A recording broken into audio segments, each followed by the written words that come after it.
Hey, Link here. Thanks for joining me for episode 104 and New Game Plus episode 2, where I speak again with Osama Dorias.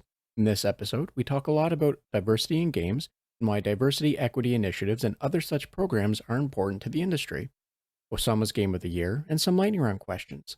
Now, before we get started, don't forget there are links in the episode description that you can follow to learn more about Osama as well as the podcast. Also, don't forget to like and share the episode. Without further ado, enjoy episode 104.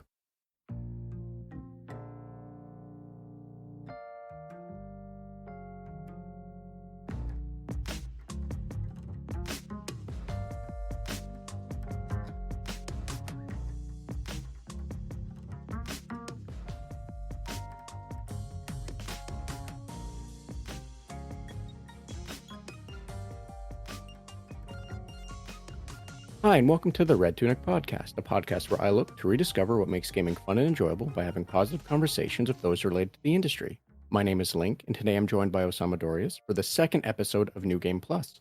It has been about a year since I first spoke with Osama, and if you'd like to hear more about who he is, what got him into the industry, and in general, the more traditional questions, check out episode 76, which will also be linked in the episode description below. For today, however, Osama is joining me for the second episode of New Game Plus, which means the episode will aim to have a more focused conversation precisely on the topic of representation in video games. So, Osama, thank you so much for joining me for episode 2 of New Game Plus and just being here again. Thank you for having me. I think I need to get a jersey with a number 76 on it now, right? I think that might be how it works. I'm a horrible sports person, so Uh, maybe. I used to sports bar like years and years ago, but I don't sports ball anymore. So yeah, I'm in the same boat. How you been, Uh, Link? for what it's worth, however, I am by blood French Canadian, so like Oh, I do know I'm supposed to support the Habs. That's pretty much there's the end all be all for my sports involvement. Um, Also, if it's basketball, it's the Toronto Raptors, and if it's baseball, it's the Blue Jays. What have you? The standard Canadianism kind of things, right? Because we only have so much representation in sports I on am a global literally scale. literally wearing a Blue Jays t-shirt right now. I will actually turn on my camera later and show you. I That's hilarious, but I agree 110%. Well, it's a serendipitous moment, I think is the right word for that one.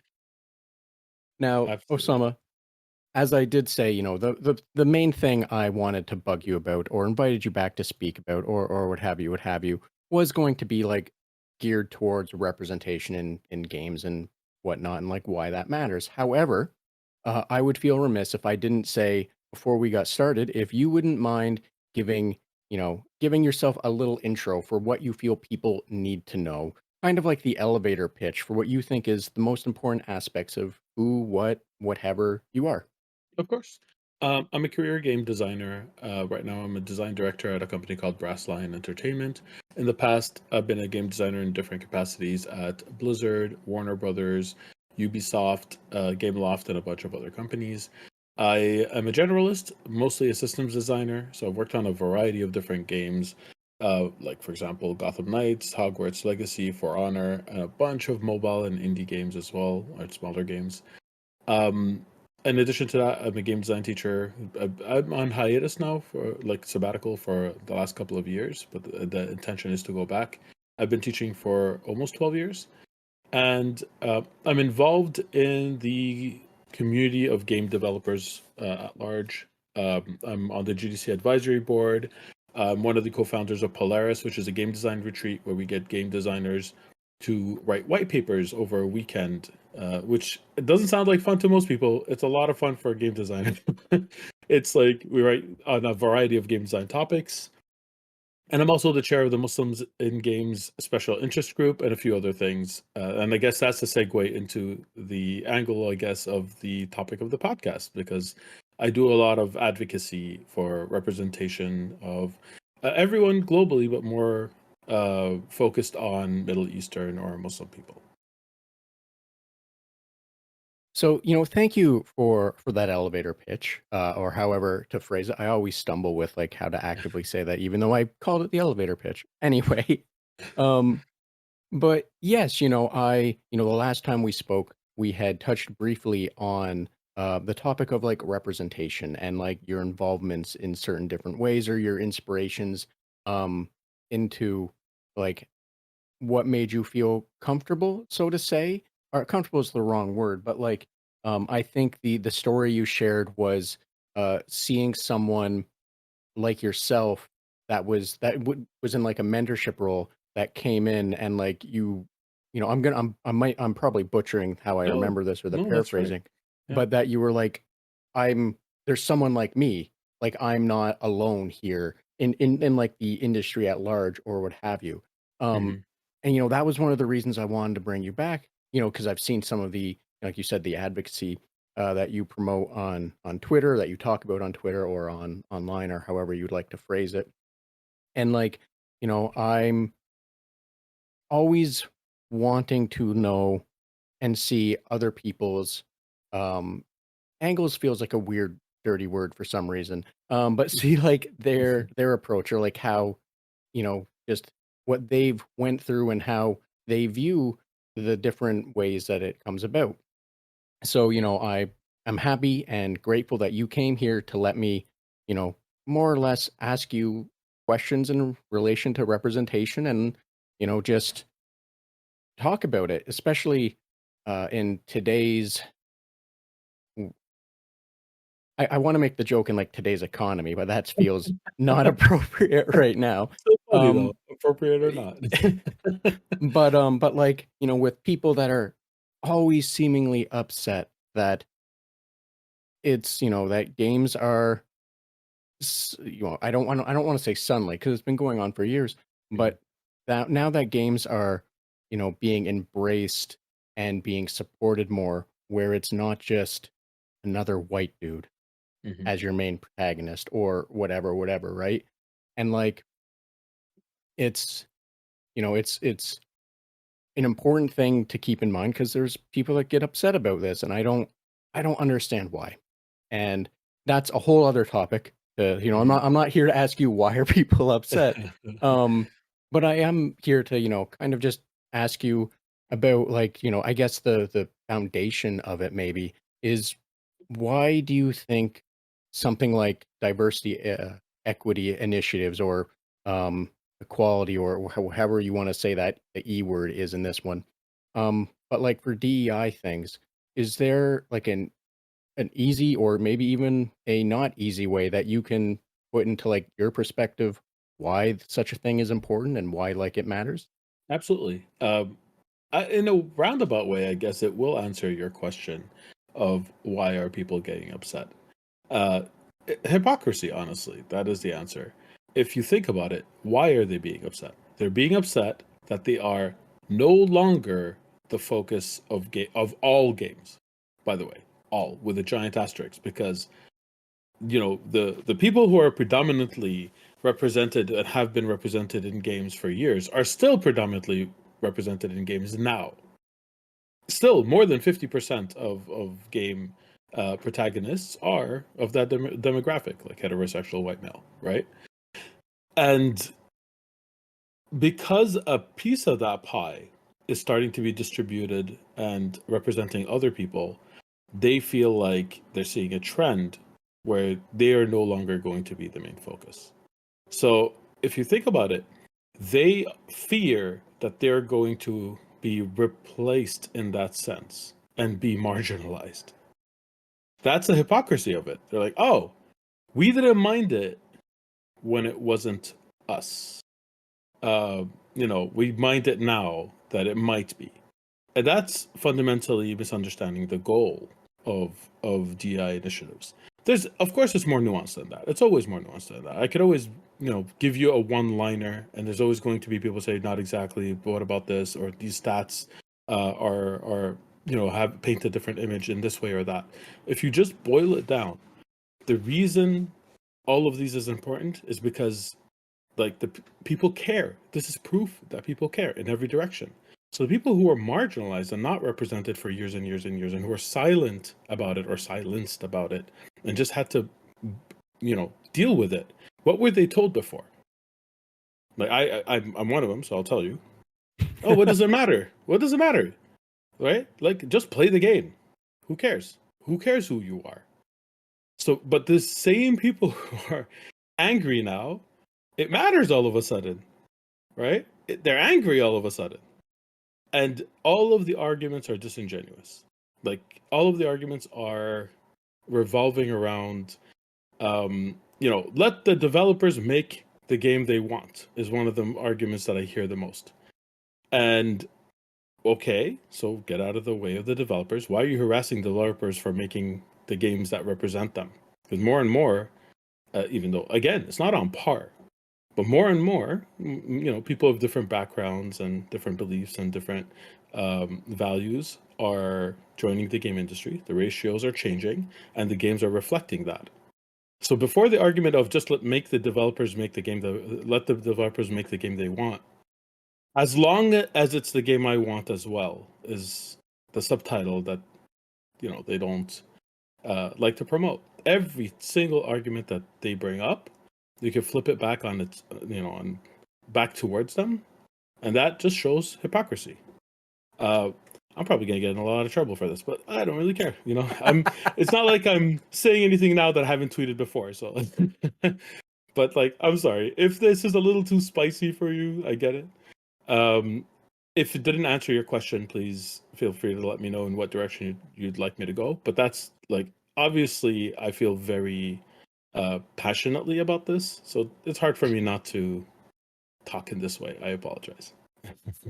So, first up, you have nothing to be sorry for. And Osama, I'm trying to, there's a gentle way to say it and a not gentle way to say it. However, I'm not going to lie. I'm aware of the kind of things that you put out there, that you tweeted out or what have you. And if I was worried about you repeating similar things or expanding on similar things, I wouldn't have asked you back on to talk about similar things. So like, I don't feel that's too spicy at all. Um I I enjoy that you put to words what I was struggling to figure out myself in terms of like the wording for things, and it's the hypocrisy of it. And like, as you said, there's nuance to a whole bunch of things. However, at the core for, why people are upset, some people are upset because, by and large, the silent minority and what have you, they don't care. I don't You know, care. they Yeah. they like playing games, and I would like to fundamentally think that most people are closer to people like you or I than the opposite. And that would be that, having something present a unique view or a unique perspective or just a different perspective, regardless of what that perspective would be something that would be welcome. Right. And yeah, exactly. And like, I don't understand. Sorry, I have a cat screaming at me in this very moment and I like hear. breaking that like single thought process. Mhm. But I like the word, like the hypocrisy of it, because at the end of the day, yes, it is just nothing but a whole bunch of hypocrisy that makes no sense when you think about it. Because like you said, one of the main arguments is, let the devs develop. And Yeah. like that's, for anyone that's followed the indie scene, for anyone that's, not follow or has followed more than just, like the AAA titles or what have you, what have you, what have you, it becomes very obvious that that's that's what's always happened, and that's what is happening more now. And like it's just easier to see and find those titles and find and see that representation. So like it's always been there. Yeah. It's just easier to see now and easier to enjoy now for people that want that don't want to just play as like another buff white dude. Like for example, and I use this example a lot because it was something that stood out a lot to me. And it was, years ago I had a friend that she had zero interest in playing the Witcher games because she's like, it's just another white guy. Mm. She's like, I want to play a game as a girl, Mhm. going out there being a badass. And that's fair. And What's wrong with wanting that? the experience you Exactly, haven't had, right? right? And, like, what after the Game Awards, after the announcement for the new Witcher game, I immediately messaged her and I'm like, "Here you go. Like, this is I wanna make sure you know about this because it stuck with me that she was like, "I just I like the idea of it. I can't play it. I'm tired of it," right? So, Mhm. like, I'm excited that we have more representation in this way. Like it's not just the same stuff from AAA or AA or whatever that like we're seeing it more because of the hypocrisy of it is being drowned out by all these people that are hopefully going to be excited to have their own form of representation, right? That's right. And I want to actually bring it back to your friend. What did she say about The Witcher? She said, I don't want to play this because, and she gave her personal reason. Did she say this is a conspiracy and this game shouldn't exist and we have to like petition again and harass the developers? And no, what did she choose to do? She chose to not engage with content because it's not the type of content that she wanted for a specific personal reason. Now, if the people who are upset by the same Game Awards announcement that you were mentioning, because now the protagonist is female, applied that same logic, all they would have to say is, "Oh well, I just really like to play as a man, and therefore I won't play this game." And if they just say that like quietly and move on, that's fine. Not you're ruining gaming. How dare you not represent me? Like the statements, the harassments, the death threats that come with it. Like this is the hypocrisy. It's not that I'm going to look for something that I want to play. It's I don't want anyone else to play a thing that I don't want to play. That is it. It's removing its existence. That's their goal. It's not making sure they have enough. They have more than enough. They have more than the lion's share, and they always had. It's denying it to other people. That is the maliciousness of it. That's the hypocrisy of it. And every argument, you have a specific and precise example, like hundreds, that counters their argument. Because they throw around these arguments all the time. Like, for example, well, these representations are disingenuous anyway. The people who are making these games are not of these backgrounds. Only people of those backgrounds should make those games. There's a little bit of truth to that. Let's be honest. But then you have someone like Abu Bakr Salim, who's making a game that's extremely personal to him. I don't know if you know about Tales of Kenzera. Yes. It's a personal game on so many different levels, culturally, and just a history of like it's a dedication to his father, and what happened? Look at the news. Look how much harassment he had. The harassment wasn't because the representation wasn't accurate or valid. This is a person making a game about his own culture. It's we don't want that to exist. So it's always like moving the goalposts. It's like and it's like the attacks. He was the voice of Bayek in Assassin's Creed. He's been involved in game development in the past. This is not someone who. So he's a game dev. Their argument is let game devs make the games they want. This is the game he wants. Don't this is disingenuous because the representation isn't real anyway because you're forcing white people to do it. He's not a white person who's making this game. Like all the arguments about uh, that they throw in other games, they quickly go away, and you understand what the vast majority of them, what their real agenda is, and the real agenda is only me. It's selfishness. There's no two ways about it. So yes, yes, 100%. And, one of I don't know, I'm going to show this. I don't know if you saw this absurdity. I certainly did for their game. And, if I'm not mistaken, they founded that studio that made the game and, had the publisher and all that stuff, they went outside of. But like, if I'm not mistaken, that was his team that he pulled in to make the game, right? Yep.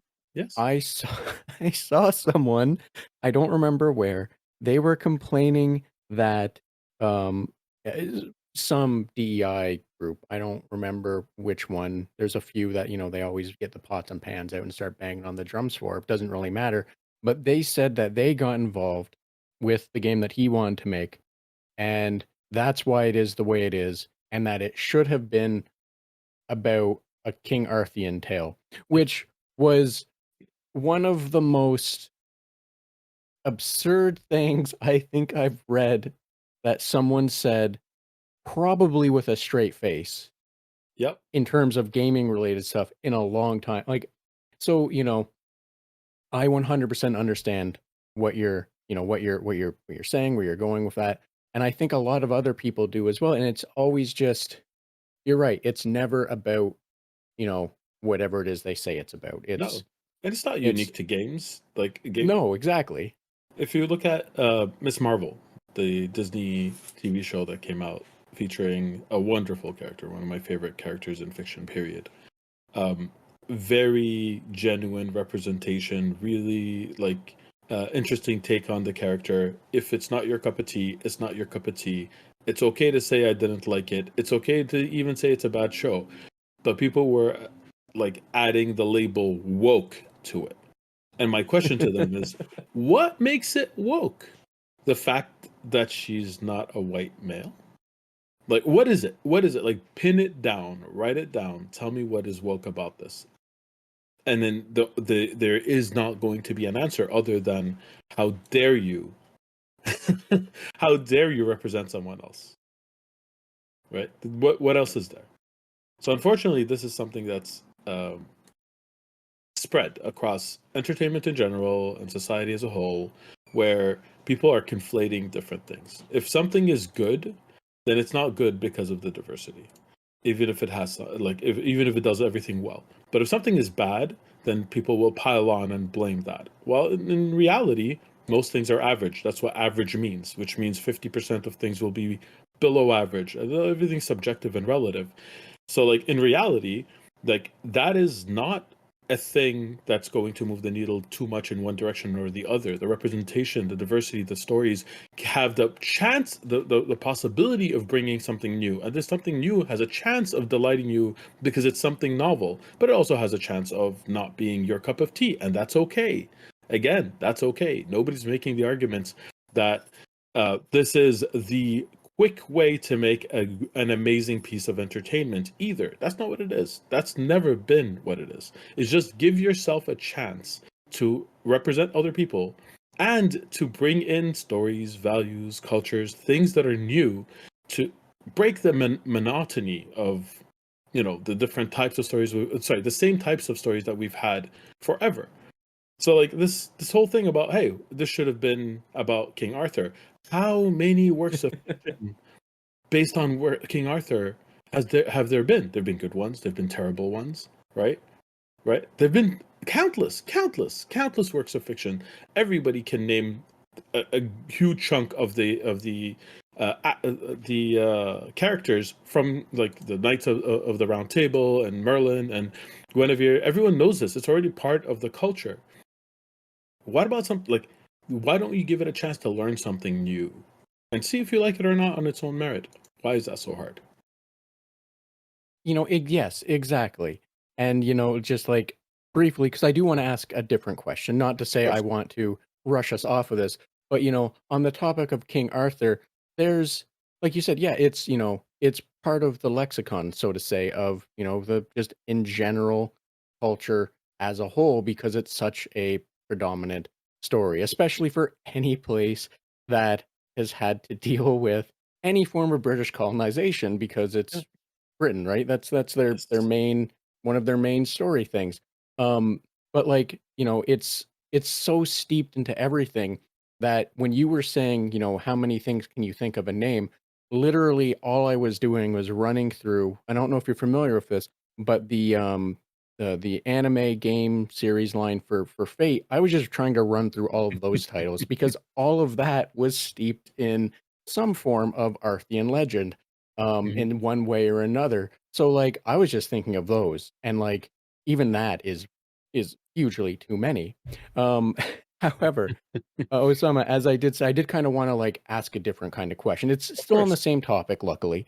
Luckily is Of the wrong course. word to use there, I think. But um, I did want to like bring up because when we originally spoke, I sorry, when earlier I mentioned how that when we originally spoke, you had mentioned the story about, your finding your mentor and finding your representation. Mhm. And, you had mentioned with the Muslim and game special interest groups and other things that, so I had to check to make sure I said Yeah, it that's right. properly. You did. Um, but how you're working with those different groups and Polaris and what have you. I'm wondering um, if if how you feel or what you see for the current landscape of games, being made by just being made by more diverse groups. And I'm using diverse here as just as a quick and easy Of umbrella. course. So please Of don't course. look too deep into the quick and easy of that. Of course. No, not a problem. I completely understand the nuance of language, so you don't have to worry about that. Um, to be honest, we were trending better, just in general. More, uh, people of diverse backgrounds were making it into the gaming industry and being there for a long time and gaining that experience and uh, developing really interesting games from different angles. Things were getting better. There were a few issues. And one of the main issues is that um, companies are companies. Companies are not people, right? Like in companies, it's all about the bottom line. So a lot of the times they just see this as, is this going to make me more money? And all the decisions, especially the bigger companies, revolve around that.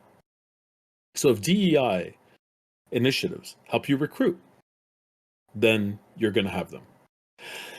What happened when the gaming industry was in financial turmoil? Well, it started to be, because it continues to be in financial turmoil. The first initiatives to be cut, the first, before anybody else, the canary in the coal mine, as they say, they were DEI initiatives. The initial, like, to be honest, there's a lot I could say about this because I'm happy that they existed because I didn't have them when I was starting off in the industry. There was not no such thing, and it was better to have them than not to have them. But it ended up being, um, in the most part, from my experience, and this is like people are free to disagree with this. This is just me and what I've noticed. They ended up being performative. I remember I joined a company. I won't mention its name now because I know people who are still there, and I don't want to, paint anyone in a bad light. But there was a company that everyone has heard of that I joined. As soon as I joined, they asked me to join the ERG, which is like a group of people from, one of these marginalized, backgrounds or what have you, who are trying to create initiatives. They're volunteers from the company itself who create initiatives for accommodations or representation, whatever, what have you. They do the work, right? And they in the interview process they told me about this. I'm like, oh, good. I'm happy that this exists. And then as soon as I started, they sent me the form to sign up, and I politely declined. And they were shocked. They were shocked that I declined to join this group that would represent people like me. And they're like, why would you do that? I'm like, I already do this work outside of the context of this company. Are you going to give me time off from my job to do this? And they said, no. I'm like, do you have enough volunteers already that are doing it? And they said, yes. I'm like, okay, then what's the problem? Why is there a need to force everyone to pressure people? I already have a job that I'm being paid for. Why do I have to take on more work? Right? And I'm already volunteering. It's not like I'm turning a blind eye. I'm not doing this. It's because now it's not that they want that work to exist. And by they, I mean this intangible no one, because a company is just a series of policies and decisions. It's not really, it's just they're happy it's there because they could use it as leverage. Look at our ERG, it has 300 members. We care, right? And then what happens when the funding is cut? That's gone. So, two step forward, one step back is actually my answer of where it's going. I think we're way better off than we were when I first started in the industry. I have horror stories that right now sound like horror stories when at the time they didn't. They just were stories, right? And that speaks a lot for itself. But we've had a big regression recently because the main motivation that a lot of us were using to do this work, understandably and justifiably, was the business case. Because that's the language of the business people. So we're using the business case. If you do this, you'll be able to hire more women. Look, you're going to be able to hire more talent because women won't work at a place that has only 5% women. That's a signal. That's a sign. So if you make it safe for women, you'll get more women, and therefore you'll get better workers because you'll have a wider pool that you could recruit from. Same thing for people of color. Same thing for any kind of identity. So when we were using that as a business case, like you're gonna have less attrition, fewer people are gonna leave. They listen to an extent, but the belief wasn't there. The actual intentions weren't there. And one of the big reasons for that is because not enough time passed where enough people who cared about this, who came from the bottom, made it to the top. Because that's the honest truth, right? There's still disproportionately too few people from marginalized backgrounds in decision-making positions. And yes, someone's going to send me 100 pictures of all the exceptions, right? And I'm not going to retort back with the 100,000s of the non-exceptions. It's not about how many you could count off, right? But the honest truth is, if you look at this, all of it together, you start seeing that pattern. We used the business case, so when the business case is gone, those initiatives went away, and now we have to rebuild again. And at some point, like, people need games. Someone has to make them. When things swing back, because they're going to swing back and forth and back and forth. Nothing is forever. Everything is like the only constant is change. Things are going to change back and forth. When it swings back, we'll remember that, and we're going to try to set things up in a way that's going to be more permanent because we learned our lesson. And then we're going to make another mistake, and they're going to swing back again. But the truth is, this sounds bleak. I don't mean it in a bleak way. Overall, I'm optimistic. This is a low point. But we've been trending better. Even now at this low point, again, it's better than when I joined the industry. And so I really do feel hopeful. We just have to be patient and keep persevering. So thank you for that optimism. I'm not saying that in the sense of I'm getting ready to try and argue it. Far be it from me to ever try and do that in the topic of this.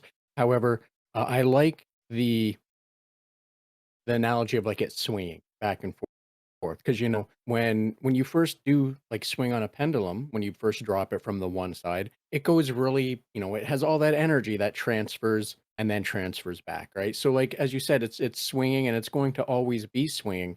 However, every time it courses back to I'm going to say saner place, because I think we can both be on the same side of saying saner. But every time it swings there, you're like you said, people are going to be more prepared to try and protect against when it goes to the insane place, right? And at some point, the pendulum's going to obviously stop swinging until someone comes along and gives it a flick and sends it flying again. However, as a pendulum stops, it does balance out, right? Because that's how that works. It's going to eventually try and hit a nice balance. That's going to and this what I'm about to say is in the terms of a business sense because it's a business thing. It has to be, right? But like when it balances out, hopefully it's in a place that does not make too many people up above or too many policies, too many, pieces of paper, whatever, doesn't make them too upset that then has to cause someone to come and smack the pendulum because they're upset, right? So like hopefully, when it's at the point where it's starting to balance out, it's after everyone's kind of, dug in a way that's sane and safe for them. Because, I've I use the indie sphere a lot when I talk about what I like about games, and it's that indie devs are throwing stuff at the wall and just sort of seeing what sticks, right? And they're making these games for themselves more or less, and they're happy when someone else comes along and also enjoys them, right? Because, well, yes, a lot of game making is about, trying to eat food and such. However, I think it was you that originally said it to me that it's that the game industry is a passion driven industry Yep. and, you're putting yourself into it, right? And one of the things that I don't think a lot of people realize with indie is that a lot of indie devs are it's a much bigger group of minority. Yep. That feels really dirty to say, I'm sorry, but No, the no. easy way to put it, right? And, Yeah, like, when you see what indie's doing, there's so much more that's being injected into it. And, yeah. like, so when I say, like, it's nice to see whatever's flung at the wall and sticks and that's what they run with, a good part of that is the fact that it's not just that it's something that's by more people that have different exposures, have different, perceptions that they want to present, right? So, like, you know, like I said, thank you for, the way that you summarized all of that. And I really like the idea that, on each swing back towards the saner place, that people like you are trying to kind of dig a little trench so that way you have footholds to be in and have a good safe place to then try and like pull that pendulum back so when it balances out it's still kind of in your way. You know what I mean? 100%. I visualize it. I don't know how many of your listeners have this experience of driving in snow, but you don't get out of snow by just going forward. You know this, right? You go Yes. back and forth, you rock yourself out of a snowbank. That's how you do it. You're paving it, you're making it easy to go forward because you're treading back. And we need to have the same approach. We have to be comfortable with a little bit of regression and a little bit of pain so that we could move forward again and not lose hope. If you like, the fastest way to not get any more gain is to quit, and that's it. Then it's going to be over. This like then the other side, the small, loud, angry minority, are going to have their way, and that is just not an option. We can't have them let them have their way. Yes, 100% on the side of that. Yes. Yes. Yes, exactly. Um sorry, there's no real follow-up for me other Yeah, than no, saying this I agree of completely, course, yeah. no reason to Um add to yeah, that. yeah. Now, Osama, I did want to bug you with some other things, and my Go for apologies it. for this because they aren't as related to representation in games. Not to say I wouldn't love to keep discussing that with you or the Mhm. topic of that with you. However, you have places to be, and I'm hoping you'll indulge me on some other questions that I can bug you about that aren't in the carrot dangle that I initially threw your way. Go for it. No problems. So, oh, excuse me for one second. Sorry about that. No problems. So, it's the end. Well, it's January now, Mhm. and which means we just passed the end of the year. So I'm wondering if you had a game of the year, and if you did, what it was. Now, I hope you don't try and turn this back on me. I don't subscribe to the game of the year topic for myself, just because it's a thing I can never properly do. So if that is a similar approach that you have, by all means, I will accept that as a valid answer because that's usually my answer as well. Is I don't have one.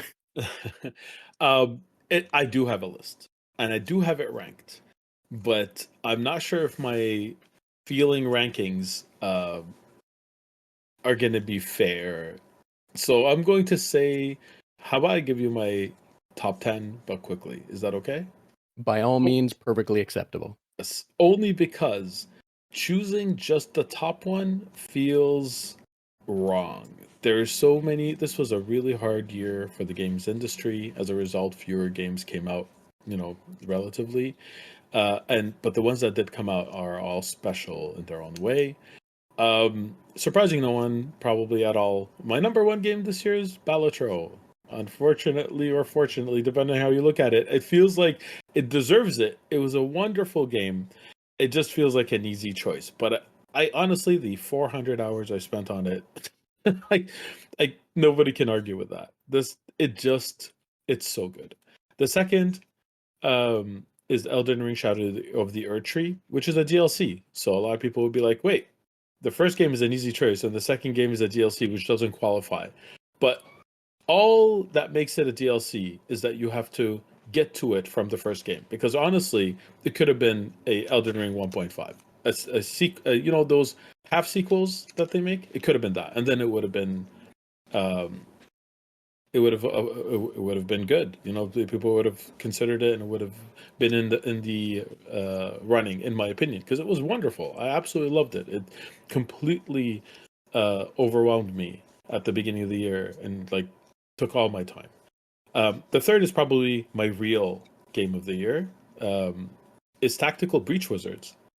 The gameplay was phenomenal. It fixed a lot of the things. I love these type of like tactical games, but they had problems. And Tactical Breach Wizards actually addressed a lot of the game design problems of those games. No genre doesn't have problems. That's what I'm saying. But it was clever and it was funny, well written, really elegant. It didn't overstay its welcome. And I'll rapid fire the other ones just by name without explanation because we don't have forever. I really like The Rise of the Golden Idol. There's a demo that is going to be a release of a game that everyone should try. It's called The Blue Prince. Duck Paradox took me by complete surprise. Nobody's talking about that one. It's more than the sum of its parts. I really like Marvel Rivals. It's scratching that Overwatch itch. I still love Overwatch, but still, Marvel Rivals came out this year. Thank goodness you're here. Phenomenal. Like don't even look it up. Just get it and play it. Lock Digital, better than it has any business being, and Neva was beautiful. A really beautiful visually game. That rounds out my top 10. So thank you so much for the top 10.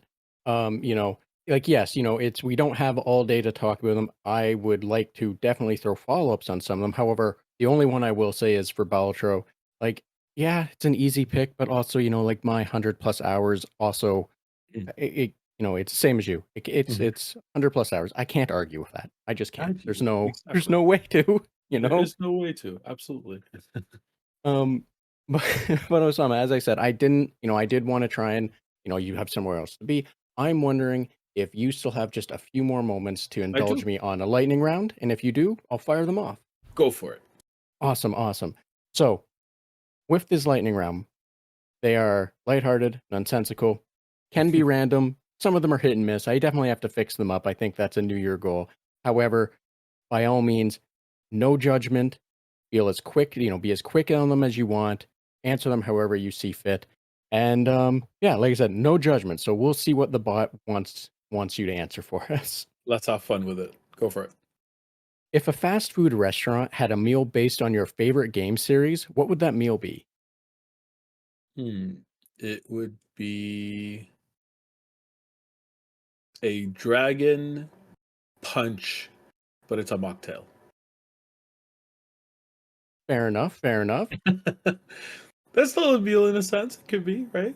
Because Street Yeah, Fighter is probably my favorite game series. thank you. There we Yeah, go. Thank yeah, you. There was yeah. the connection that I was trying. Dragon punch, dragon punch. Yeah, you know, sure you can, right? Yeah, Sorry about yeah, yeah. that. No, that's definitely on me. So thank you for that. No problems. If Mary If Mario was a jelly bean, what flavor would he be? And would he be a real flavor or one of those trick flavors? Mario would be. Oh no, he's a plumber. My mind went in the wrong direction. I'll say cherry just because I don't want to think about the other way. It's cherry jelly bean. That's all. So he'd be a pleasant flavor, is what you're Yeah, saying. please, yes. Oh, apparently the bot wanted you to answer the same one. I'm Ooh. not going to let it do that one. If the graphics of the first video game you played were swapped with the last video game you played, which do you think would be the better game?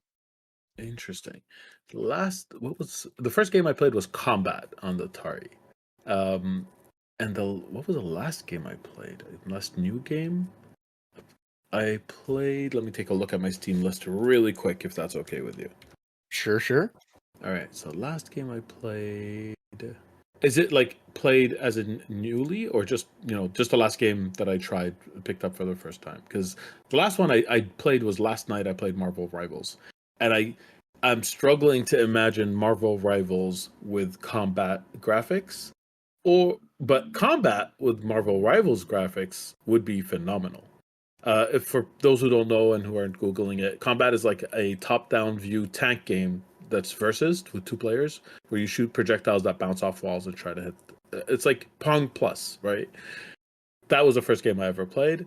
I can imagine that with 3D graphics. Marvel Rivals with those kind of graphics, I think can still work. Which will be the better game for the novelty? I'd say Marvel Rivals with the combat graphics. Give me that. Awesome. So, both of those work. And, for the record, I think Nintendo has redid combat in one of their WiiWare kind of things. So, you Oh, know, I wouldn't be shocked that a game like Combat exists with more modern, quote unquote, graphics. Um, yeah, because that makes yeah, sense. it's combat. It's combat. Yeah, It's timeless simple. at this point, really. Exactly. Really good game. However, yes, exactly. Osama, as I said, I was working you towards the way out. So definitely do want to let you go now, let you get on to the thing that you have after this, that you have, scheduled to go with. However, if there wasn't anything else, there isn't anything else for me that I want to bug you with. However, if there's anything else you want to throw out really quick, or let people know where they can find you, by all means, the floor is yours, and I'll shut up and let you do that. Of course. I'm actually spending less and less time on Twitter, so you could find me on Blue Sky. It's my first name and last name, Osama Dorias, one word. But honestly, I just wanted to end by thanking you, Link, for having me and allowing me to speak my mind. It's very appreciated, and I'm not volunteering myself like and forcing you to do it about applying pressure. But if you ever want me to come back, I'd be more than happy to.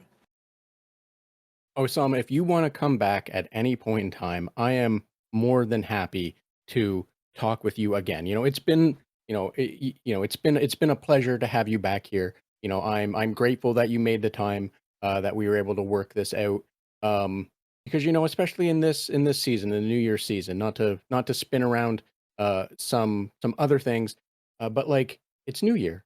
It's always busy, right? So like yes, I'm grateful that you made the time for me, that we were able to speak. And if you want to come back, I will, even if it's to talk more about representation, I would be more than happy to have you back in the future at some point in time.